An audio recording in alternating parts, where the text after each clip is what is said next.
Ja, og nu skal vi snakke om kultur. Og når man snakker om kultur, så bliver vi simpelthen nødt til at tale om Edgar Schein, som en af de mest kendte teoretikere inden for kulturteorier i virksomheder. Han opererer med 3 niveauer, som hedder artefakterne, som er det synlige niveau af kulturen. Det er det, vi kan se. Det andet niveau, han taler om, det er værdier og normer, som er jo det, vi virksomheden står på mål for, og måden, vi egentlig gerne vil omgås med hinanden på. Vi kan ikke nødvendigvis se det, men vi kan undersøge det. Det tredje og sidste niveau er de grundlæggende antagelser, som er ubevidste for os.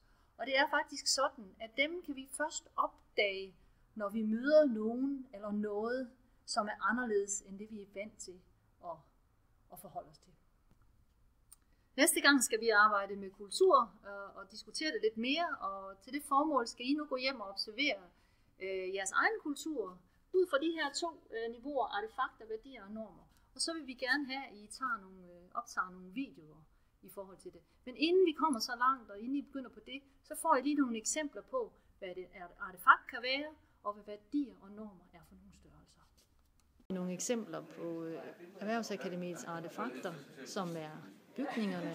Her står der nogle mennesker og taler sammen på en måde, som måske er typisk for Erhvervsakademiet. Her er klasselokalet, og nu går vi videre herind, og så kommer vi faktisk ind og ser, jamen der er lidt mad her, som man får. Og så går vi ind og prøver at kigge her, hvordan der bliver arbejdet. Ja, de er helt utrolig flittige herinde. Og der er stor aktivitet. Og der er også gang i den på tavlen her. Ja, og så til næste gang, der skal I lige huske, at I har en ret spændende opgave for jer. Og det vi egentlig gerne vil have jer til at gøre, det er at finde jeres kamera frem. Optage maks 3 minutters video fra jeres virkelighed. Og så prøv også lige at involvere jeres eventuelle kolleger og sige, hvad kan I se ud af de der, eller hvad kan I tolke ud af de der videoer.